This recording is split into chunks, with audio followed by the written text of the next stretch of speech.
ओम शांति। आज हमारी मुरली बाबा के व्यक्त प्रोग्राम से डेट है 15 मार्च 2010। परमात्मा को प्यार की पात्र आत्माएं, दुखियों को सुख की अंजलि दो, व्यर्थ को समाप्त कर समर्थ बनो और समय को समीप लाओ। एक और मुरली जिसमें बाबा ने व्यर्थ के लिए बहुत सारा बताया कि आज तो बाबा ने बहुत, जो मेरे को बहुत अच्छा लगा कि आज बाप दादा व्यर्थ संकल्पों की समाप्ति करने के लिए सभी चारों ओर के बच्चों को हिम्मत दे रहे हैं कि अभी से व्यर्थ को समाप्त कर सदा समर्थ बनाओ। सिर्फ संदेश नहीं दो, समर्थ बनाओ और समर्थ बनो। व्यर्थ का समाप्ति दिवस मनाओ। तो इसमें और कोई शेयर करेगा? तो पूरी होली वैसे बहुत सारे भावना के पॉइंट्स और सेवा के लिए बाबा ने बोला।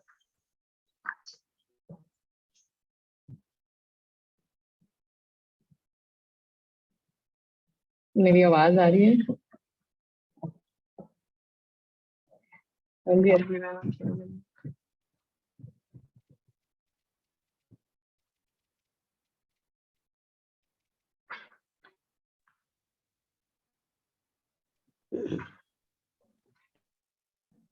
बाबा की ये सवाल बहुत लगे। ओम शांति। कि आपसे पूछे परमात्मा कहाँ है तो क्या जवाब दोगे? मेरे साथ है, मेरे साथ ही रहते हैं, मेरे दिल में ही रहते हैं। तो बाबा पूछ रहे हैं, अनुभव कर रहे हो ना? आप ही जानते हो, आपको ही इस प्यार का अनुभव है। तो कितनी सच्ची बात है। ब्रह्मा बच्चों का ही अनुभव हो सकता है। बाप के दिल में हम रहते हैं और हमारे दिल में बाप रहते हैं। ये नशा कितना जबरदस्त है। जब 24 घंटे हम ये नशा दिमाग में रखेंगे तो कितना अच्छा लग रहा है। क्योंकि जब बाबा कहते भी हैं, जब किसी से भी प्यार हो जाता है तो उसकी निशानी क्या होती है? दिल में तो ये बार बार रहता है ना, मैं उसके दिल में, वो मेरे दिल में। तो उस निशानी पे कुर्बान ही हो जाते हैं। ओम शांति। तो आज की मुरली में बाबा ने 2 वर्च्यूज के ऊपर बहुत अटेंशन खिंचाया है। एक तो प्योरिटी, जो हमारा बाबा ने बिल्कुल संपूर्ण पवित्रता और कितनी गहराई में वो लेकर गए। और दूसरा बाबा ने डिटर्मिनेशन की, दृढ़ संकल्प करो, क्योंकि संकल्पों को दृढ़ करना है और दृढ़ता की चाबी लगाओ, कर्मयोगी बनो। कर्मयोगी लाइफ वाले हो। लाइफ सदा काल की होती है, कभी कभी की नहीं। तो ये जो डिवाइन वर्च्यूज हैं, मतलब इसमें तो 2 वर्च्यूज लिए हैं, तो इस पे हम लोग कैसे पुरुषार्थ कर रहे हैं या कैसे हम लोग इसको बढ़ाने का कर रहे हैं कि कैसे हमारी डिटर्मिनेशन और बढ़े, कैसे हमारी प्योरिटी और बढ़े, उसके लिए तो क्या क्या कर रहे हैं कुछ शेयर करेंगे?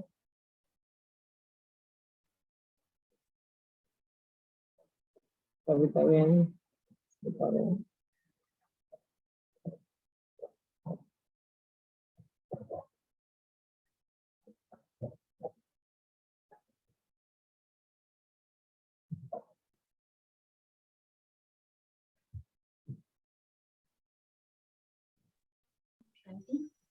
शांति। तो बाबा ने जैसे प्यूरिटी के बारे में कहा और डिटर्मिनेशन, मनसा सेवा भी कहा बाबा ने। और बहुत से बाबा ने जैसे वेस्ट थॉट के लिए भी बाबा ने चेकिंग पॉइंट दिया।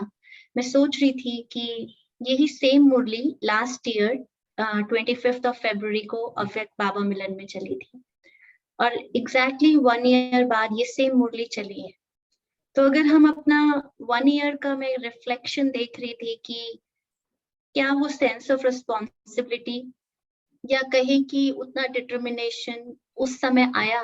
We are just talking about last year, 2010 की बात भी नहीं कर रहे। और इस मुरली में तो मैं बाबा के सामने ही बैठी थी, तो मैं सोच रही थी 2010 में मैं वहां बैठी थी और 2021 में ये रिपीट हुआ, 2022 में अगेन रिपीट हुआ। तो हम देख सकते हैं कि वो रिस्पॉन्सिबिलिटी कितनी हमारे अंदर शायद टाइम के साथ बढ़ रही है, ऐसा नहीं कह सकते कि वो जो 10 में था वही 21 में था और वही 22 में है। लेकिन एक चीज जो पर्सनली मैंने चेक किया वो यही था कि जो डिटर्मिनेशन है वो बाबा ने जैसे संडे की मुरली के लिए भी कहा, उस मुरली में बाबा ने कहा अटेंशन और अभ्यास। तो यही दो वर्ड है, चाहे प्योरिटी हो, चाहे डिटर्मिनेशन हो, चाहे वेस्ट थॉट की बात है। अटेंशन और अभ्यास के बिना कोई भी चीज पॉसिबल नहीं है।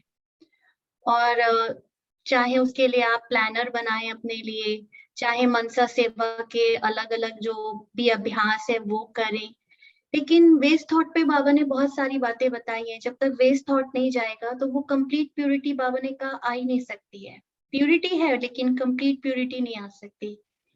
तो उसके लिए हमें अपने मन और बुद्धि को इतना बिजी कर देना होगा, इतना बिजी कि 1 मिनट भी हमें ऐसे लगे कि कैसे निकालो। अभी तो सोचते हैं ना कि टाइम पता नहीं कैसे निकल जाता है, लेकिन ऐसा हो कि हमें 1 मिनट भी किसी को देते हुए ऐसा लगे कि 1 मिनट कैसे दे दूं मैं आपको, ये तो बहुत इंपॉर्टेंट है। आई थिंक वो सेंस ऑफ रिस्पॉन्सिबिलिटी आ जाएगी तो अपने आप से बाकी चीजें हो ही जाएंगी। क्योंकि बाबा ने पूरी मुरली में कई बार पूछा कि इतनी बड़ी जिम्मेवारी, हाँ इतना बड़ा जिम्मेवारी जो है वो उठाने के लिए हम तैयार हैं, और अगर है तो कितनी उठाई है, कितनी आत्माएं अभी भी हमारे पीछे वेट कर रही हैं। तो हमें वो रोड ब्लॉकर नहीं बनना है। वो मेरा एक वेस्ट थॉट, बाबा ने कहा ना आपका एक व्यर्थ संकल्प रोक के रखा हुआ है उसने सब कुछ, सब ब्राह्मणों के वेस्ट संकल्प ने। तो हम सबके लिए नहीं सोच सकते, लेकिन एटलीस्ट मैं अपनी रिस्पॉन्सिबिलिटी लूं। जैसे हमने थोड़े दिन पहले भी एक अव्यक्त मुरली में यही बात पढ़ी ना, जब रिवीजन कर रहे थे, कि एटलीस्ट मैं अपनी रिस्पॉन्सिबिलिटी लूं कि मैं राइट साइड पे रहूं। तो आई थिंक वो रिस्पॉन्सिबिलिटी अपनी ले लेंगे हम तो सब हो ही जाएगा, बाकी सब। But practically, how are you managing? As in, what is the things that you are doing practically? I think practically तो मैं यही करती हूँ कि सुबह जैसे 2:45 बजे उठते हैं तो तब से लेके रात को जितने बजे तक सोते हैं, एवरी आवर का जो चार्ट अभी रख रहे हैं। अभी जब से वो राहुल भाई ने बताया था तो मैं कुछ समय से वो और ज्यादा डेडिकेटेडली करने लगी हूँ। पहले तो उतना नहीं था कि एक एक सेकंड को मैं चेक करूं, लेकिन अभी मुझे ये एक रियलाइजेशन होता है, ये जमा हो रहा है कि नहीं हो रहा है, हर चीज में ये जमा हो रहा है कि नहीं। आई थिंक ये मैंने अपनी एक कोट लाइन जैसे बना ली है, ये जमा हो रहा है कि नहीं हो रहा है, हो रहा है कि नहीं हो रहा है। क्योंकि जमा बहुत करना है, बहुत करना है। सिर्फ 21 जन्मों के लिए नहीं, 84 बर्थ्स के लिए करना है। और सिर्फ अपने लिए नहीं करना है, पूरा विश्व हमारे पीछे, उसके लिए भी, प्रकृति के लिए भी, इवन एनिमल्स, बर्ड्स, सब सारी, सबको वाइब्रेशन चाहिए हमसे। तो उतना अटेंशन चाहिए, जमा हो रहा है कि नहीं। तो ये एक ही डेडिकेशन जिसके पीछे लग जाए तो हो सकता है बहुत कुछ। मैं ये नहीं कहती हूँ 100% हो गया है, लेकिन बहुत कुछ हो सकता है। Thank you, Kavita. Om Shanti. इस मुरली को जब सुन रहे थे ना तो बस यही लग रहा था कि हम रोज मुरली सुनते हैं, अव्यक्त मुरली भी हम डिस्कस करते हैं और अकॉर्डिंगली अपना प्लान डेली बनाते रहते हैं और पुरुषार्थ करते रहते हैं। पर बाबा ना जैसे हर एक मुरली में कुछ नया हमें करने के लिए दे ही देते हैं। जैसे मनसा सेवा का अपना जो प्लान चल रहा था वो चल रहा था, फिर बाबा ने लेकिन इस मुरली में कहा कि आत्माओं को एक्स्ट्रा सकाश चाहिए। जब पहले सुनी थी तब किया, फिर कुछ दिन के बाद वो पीछे चला गया, कुछ नया करना स्टार्ट कर दिया। पर ये मुरली जब कल सुन रहे थे ना तब तब फील हो रहा था जैसे कि सच में समय कैसा चल रहा है और हमें मनसा सेवा कितनी ज्यादा करनी चाहिए। और जैसे बाबा ने कहा ना कि क्योंकि आपके व्यर्थ संकल्पों की क्यू अभी खत्म नहीं हुई है, इसलिए जो क्यू लगनी है ना और वो लग नहीं पा रही है, वो रुकी हुई है। तो आपकी वजह से रुकी हुई है क्योंकि बच्चों के व्यर्थ संकल्प अभी भी क्यू में लगे हुए हैं। तो फिर बाबा ने जैसे इस बात पे बहुत एम्फेसिस कराया कि संपूर्ण प्योरिटी की स्टेज क्या चीज होती है और वो ही जो है सारे विश्व से दुखों को दूर करेगी। क्योंकि जब तक वो समाप्त नहीं होगा ना व्यर्थ, बाबा ने इसमें व्यर्थ को मेन लिया क्योंकि मेन प्योरिटी जो है हमारी स्थूल वाली वो सब तो हमने कर ली, लेकिन अभी तो सूक्ष्म की चल रही है ना। तो बाबा ने इसमें जैसे बताया ना कि ऐसी संपूर्ण पवित्रता की स्थिति जिसको बाबा ने कहा बाप समान, और उसमें एक व्यर्थ संकल्प भी नहीं, अपवित्रता का नामो निशान भी नहीं, संकल्प तो छोड़ो, स्वप्न में भी अपवित्रता नहीं, व्यर्थ संकल्प नहीं। तो लग रहा था कि हम चाहे हर घंटे अभ्यास भी करते हैं, चेकिंग भी रखते हैं कि मैंने जो बोला वो किस भाव से बोला, वो जमा के खाते में गया या माइनस हो गया, क्योंकि कभी कभी होता है ना ऐसा, हम बोल तो ज्ञान की बात ही रहे हैं लेकिन उसके पीछे भाव कुछ और होता है, दूसरे को समझाने का नहीं होता, ये बताने का होता है कि तुम कितना गलत कर रहे हो। तो ये चेकिंग चलती रहती है, लेकिन फिर भी वो उतने अच्छे लेवल पे, उतने परफेक्ट लेवल पे नहीं होती, वो स्किप भी हो जाता है। तो हम जो कर रहे हैं अभ्यास बेशक करेंगे तो वही, लेकिन उसमें धीरे धीरे परफेक्शन आती जाएगी। ओम शांति। स्नेहा बहन, आप कुछ ऐड करोगे? आप क्या कर रहे हो वर्च्यूज के लिए? ओम शांति। तो जैसे एक बारी राहुल भाई ने कहा था कि हर मुरली से अपना पॉइंट्स निकालना और या फिर स्वमान और उसकी ऑडियो रिकॉर्डिंग योग के लिए, तो वो मैंने शुरू किया है। और कल तो बहुत सारे हर चीज में मतलब ऐसा, मैं कल्प वृक्ष की फाउंडेशन पूज्य और पूर्वज आत्मा हूँ, बाबा ने बहुत सारे स्वमान दिए हैं कल। मैं खुशनुमा और खुशकिस्मत आत्मा, सदा समृद्ध संकल्पधारी हूँ। बाबा ने ये भी कहा कि मैं बाप दादा का वारिस बच्चा हूँ, तुम वारिस बच्चे हो। तो वारिस जो होता है वो कैसा होता है, कैसा होगा। और पूज्य आत्मा के लिए भी बाबा ने बहुत सारे अलग अलग, जैसे रहम दिल जो बनना है और सकाश देने के लिए, मनसा सकाश जो देनी है उसके लिए, तो रहम दिल और बेहद के वैरागी, कृपालु, दयालु, दुख हरता, सुख हरता। तो ऐसे मैंने बहुत सारे स्वमान उसमें से निकाले हैं। How do you practice these songs? तो अभी तो जैसे अगर दो स्वमान लिया कि हाँ एक दिन में, आधे दिन में ये टाइम पे ये दो स्वमान को अच्छे से पक्का करना है या उसको रिमाइंड, तो वो ऑटोमेटिकली फिर चलता है। अगर एक एक, जैसे एकाग्रता के लिए पहले भी हमने डिस्कस किया था कोई एक मुरली में कि हाँ एक दिन के लिए एक स्वमान ले लो, तो वही है कि अगर पांचों एक दिन में लेते तो वो नहीं हो, उतना अच्छा रिजल्ट नहीं मिलता है जितना एक या दो लिया तो, क्योंकि उसमें एकाग्र होके हम उसको कर सकते हैं, अनुभव कर सकते हैं। Thank you.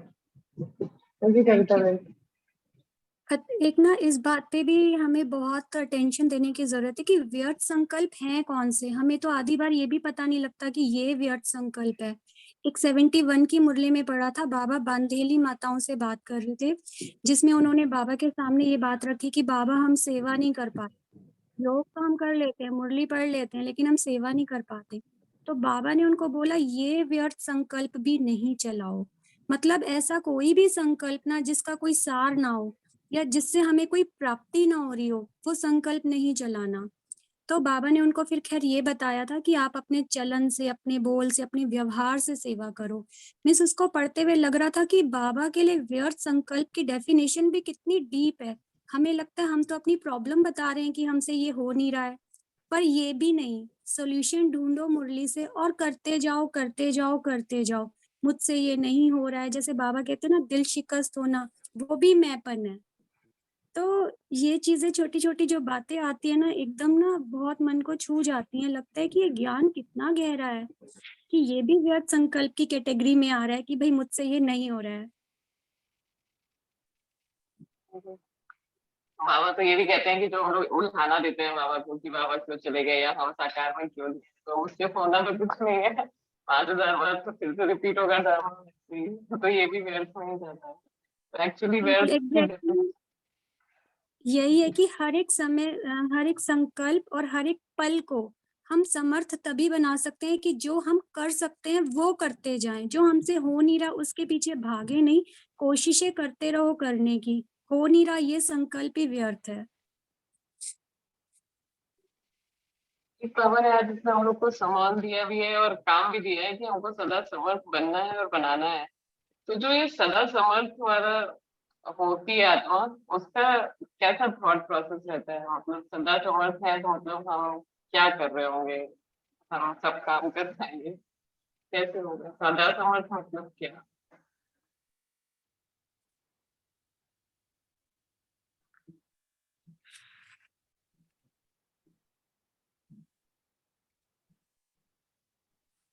विकास भाई, आप इसमें बताएंगे सदा समर्थ?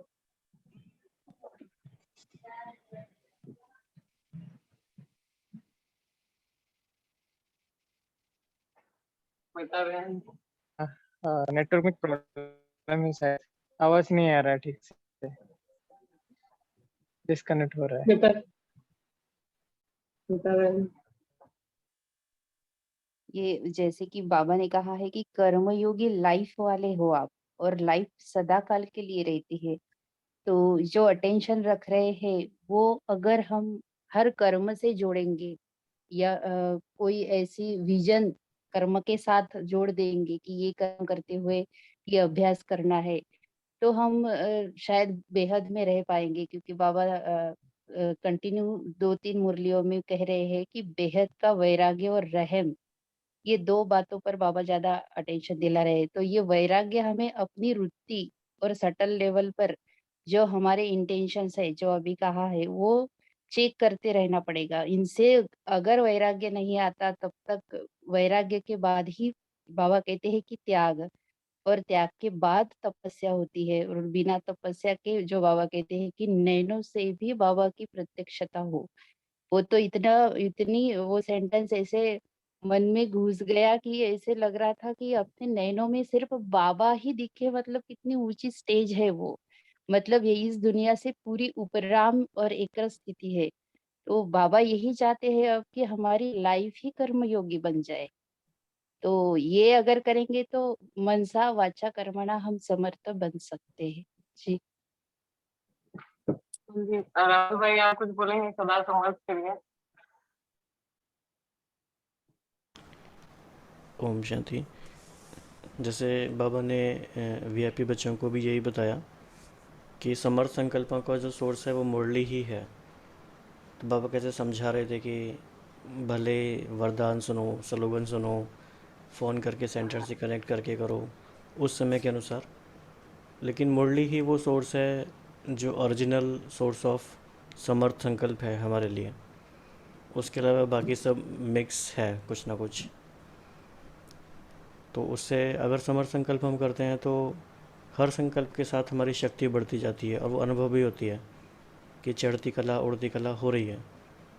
और जैसे अंजलि बहन बता रहे थे कि वो जमा होता जा रहा है, उसकी खुशी होती है अंदर, वो एक नेचुरल खुशी बनी रहती है कि हाँ जमा हो रहा है, हर सेकंड जमा हो रहा है। और समर्थ होते हैं तो फिर वो अंदर की अनुभूति रहती है।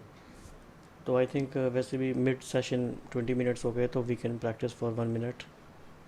बीच बीच में अभ्यास और अटेंशन जैसे कि चल ही रही है बात आजकल।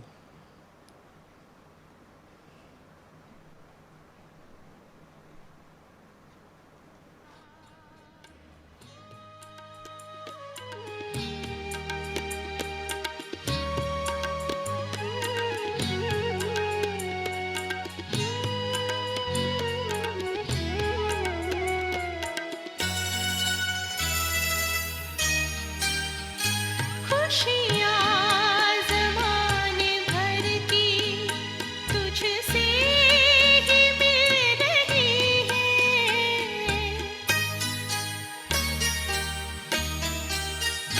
खुशियाँ ज़माने भर की तुझसे ही मिल रही है। कलियाँ उम्मीदों की तुमसे ही खिल रही है। किस्मत वालों को मिलता ये प्रभु मिलन सुहाना। पाके तुम्हें ओ बाबा कुछ भी रहा न पाना। तेरे करीब आए जब से तुझे है जाना।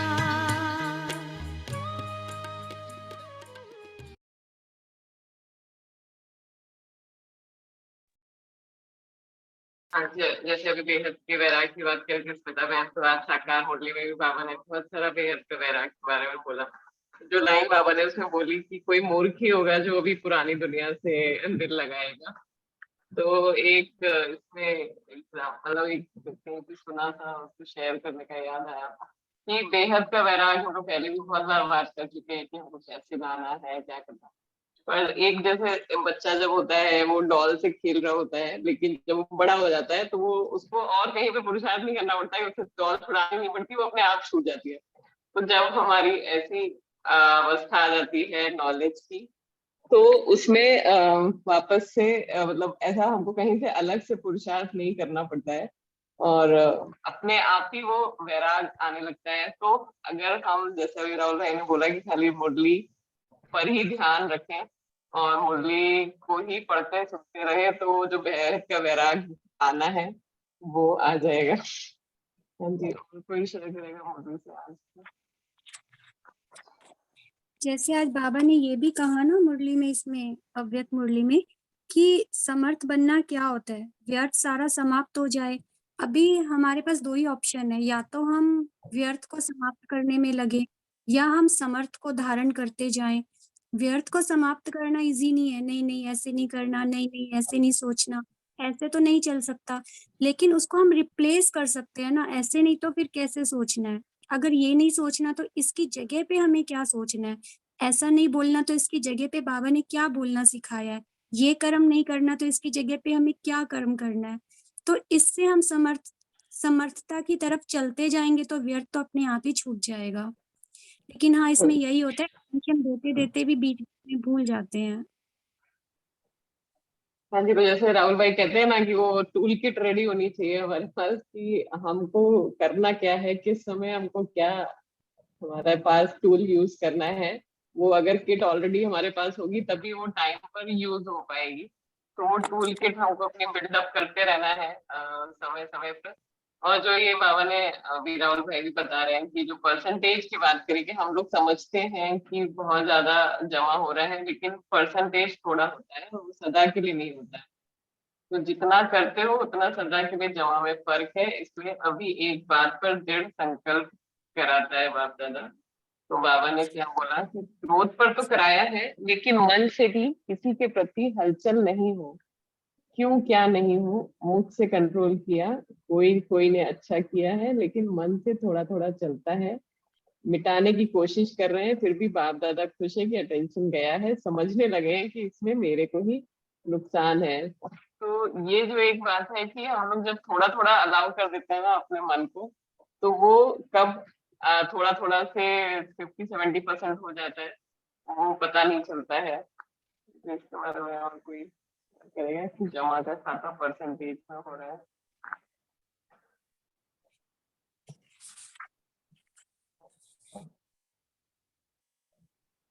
आई थिंक हम ये भी चेक कर सकते हैं कि हम जमा के खाते की बात करते हैं। फॉर एग्जाम्पल, जैसे हम किसी को योग कराते हैं या मुरली सुनाते हैं या कर्मणा सेवा करते हैं, तो हम जैसे कि एवरी आवर का चार्ट रख रहे हैं, तो हम देखते हैं अरे आज तो बहुत अच्छा चार्ट रहा, आज तो इतना सारा योग कराया, मुरली भी सुनाई, और आज तो हमने कर्मणा सेवा भी की, मनसा सेवा तो 3 घंटे की, वाह मजा ही आ गया आज तो सारा दिन में।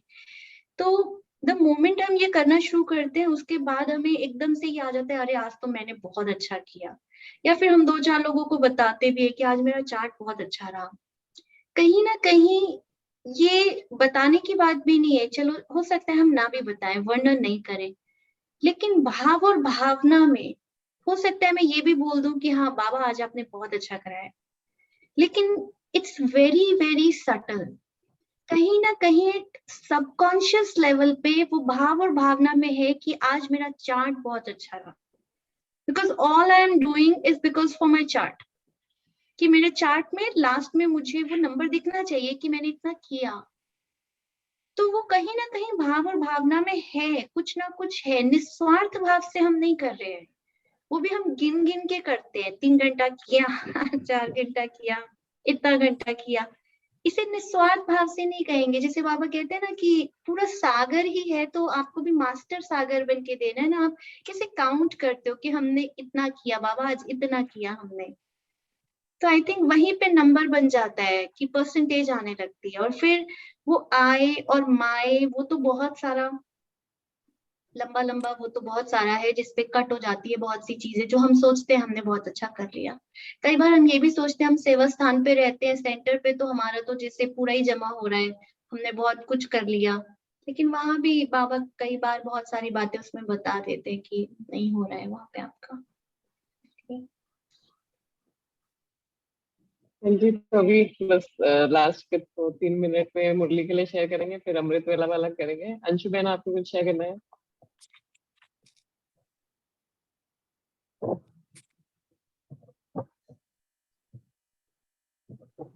Am I audible? Yes.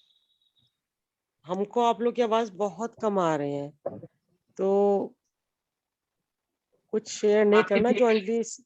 Anjali sister ने जो बोला काफी प्रोफाउंड लगा, उसका ही सोच रहे थे। बहुत सटल चीज है चेकिंग करने के लिए कि सच में जो भावना होती है तो कहीं ना कहीं हम कॉन्शियस तो रहते हैं, तो उस पर थोड़ा सा चलेगा। आप लोग शेयर कीजिए। और आपका क्वेश्चन क्या है वैसे? नहीं, मुरली से अगर कुछ शेयर करना हो तो पूछ रहे थे।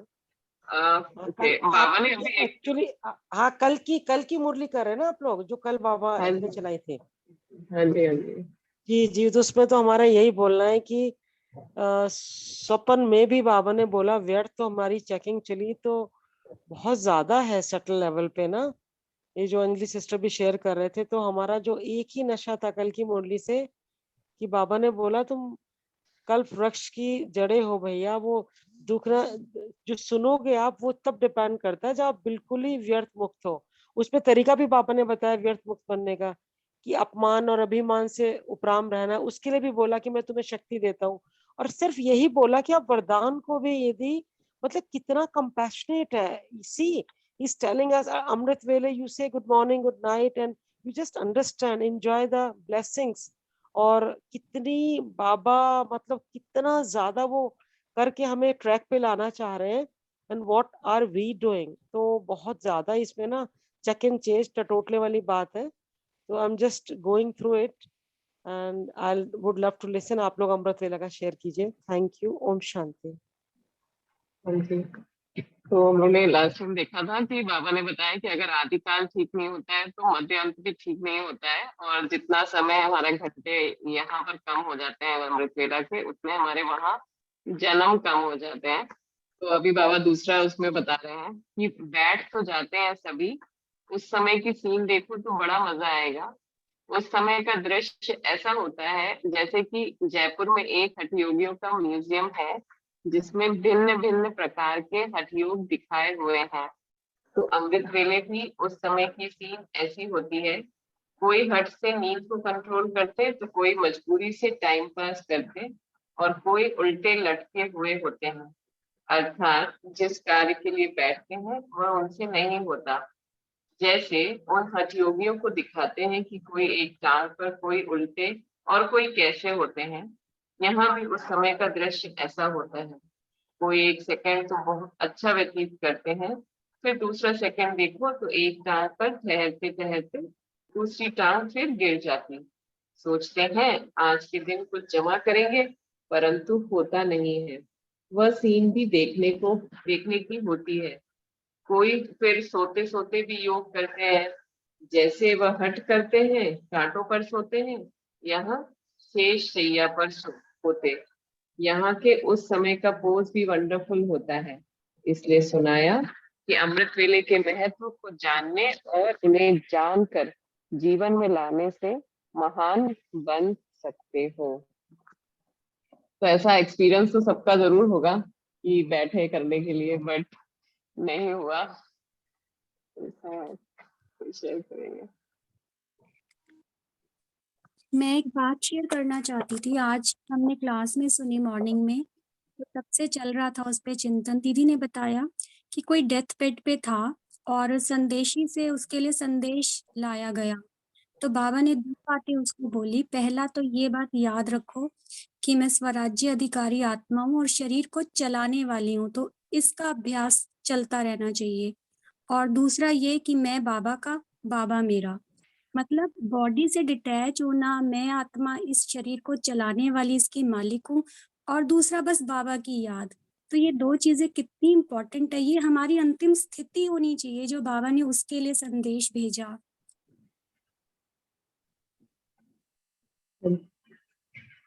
तो जैसे राहुल भाई ने लास्ट टाइम बोला था कि ये हमारा अंतिम अमृत वेला है, ऐसा सोचकर हमें बैठना है, तो शायद थोड़ी अलर्टनेस बढ़ेगी।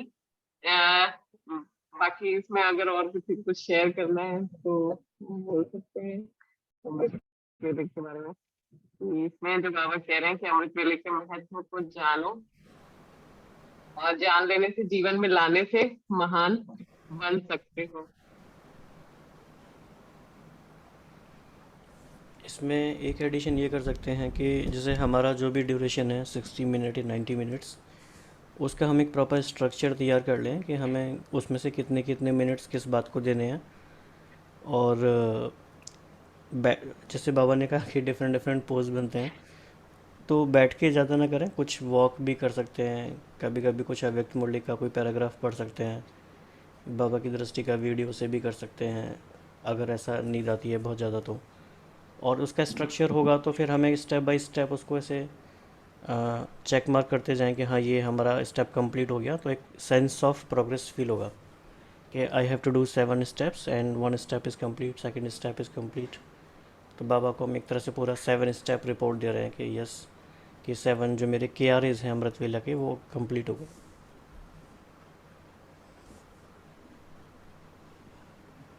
तो वो मोनोटोनस फिर नहीं होता।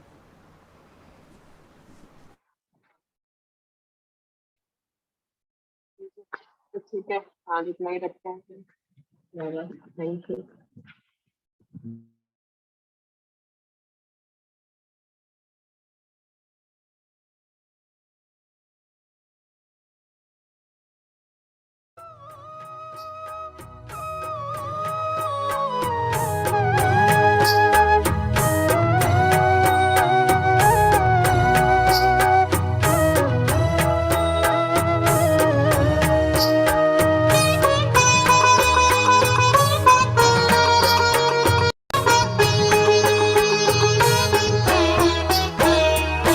अब तो हम उसके बिना पल भर भी रह सकते नहीं, उसके बिन कैसे रहेंगे ये भी कह सकते नहीं। हर कदम पर साथ उसका, हर कदम पर साथ उसका, हाथों में अब हाथ है, हाथों में अब हाथ है। हो गया भगवन हमारा खुशियों की बरसात है, हो गया भगवन हमारा खुशियों की बरसात है। ढूंढते थे जिसको दर दर, ढूंढते थे जिसको दर दर, वो हमारे साथ है, वो हमारे साथ है। हो गया भगवन हमारा खुशियों की बरसात है, हो गया भगवन हमारा खुशियों की बरसात है, खुशियों की बरसात है।